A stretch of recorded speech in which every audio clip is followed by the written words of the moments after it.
Welcome to Central Coast Newspapers Weekly News 5 at 5, January 21, 2022. Our Central Coast Mariners are off to the FFA Cup Grand Final following a back-and-forth win against Sydney FC. Should the team win the final, it will be a massive boost for the region. More of this in sport later in the bulletin. COVID-19 concerns continue to dominate local news. 2 locals have died in hospital this week and 70-odd remain in hospital care. Meanwhile, carers across the coast came into focus when Dobell MP Emma McBride highlighted this situation. McBride said carers were struggling to access RATs tests and time for tests are scarce. Once again, she's called on the federal government to provide free RATs tests for carers and workers. Meanwhile, Omicron daily reported case numbers on the coast remain high as rapid antigen test numbers are now officially included in the daily figures. The state government is appealing to people to report their RAT positive results via the Service New South Wales app. And the Premier is considering whether to apply $1,000 fines for people not reporting their illness. CCN has a daily update on our website so you can keep an eye on the local trends. And the Independent Education Union has rejected calls by the New South Wales Premier to rely on retired teachers and fast-track professional accreditation for final year students and support staff to cover the COVID-19 shortfall in teaching resources for the coming school term. The union that represents 3,000 local staff has quote, calling on the cavalier attitude of the New South Wales government, so said Acting Branch Secretary Michael Wright. The New South Wales Education Minister, Sarah Mitchell, who contracted COVID 10 days ago, has been holding a series of webinars while in isolation, attempting to find a solution to the staff shortages.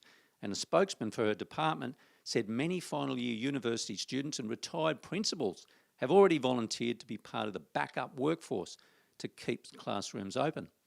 And big congratulations to Central Coast Council Australia Day Award winners and commendees.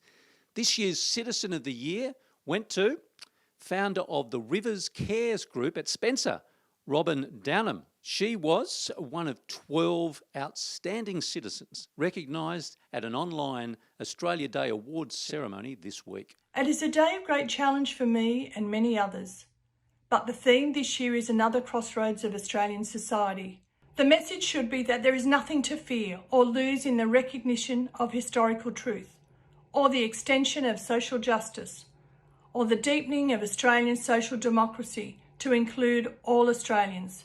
I congratulate and thank all nominees for their contributions across a range of categories, not only on my behalf, but on the behalf of future generations of my family, as we work together to recognise the true history of this country, to celebrate our diversity and create a socially just, unified Australia that's rich in its celebrations and its cultures, and incredibly proud of having the longest continuous culture in the world. Check out our news website for this week's paper for full details. And Terrigal Matcham cricket old boy Justin Ovando is finding his feet with the Sydney Sixers just in time for the Big Bash final series starting this weekend. Against the Adelaide Strikers on Monday, Justin smacked it for 1 4 and 5 sixes, earning a total of 52 runs from 29 balls. Full toss, and that allowed Avendano to bring up his maiden Big Bash 50 in some style. In the dreary rain at Jubilee Stadium in South Sydney, the Mariners dug deep to rivals Sydney FC, the defining moment being a penalty awarded late in the game right on the edge of the box. Marcus Urea stepped up to do the business and bury the ball beneath Andrew Redmayne's feet, taking his team to the first final in 9 years and their first Australia-wide FFA Cup final ever.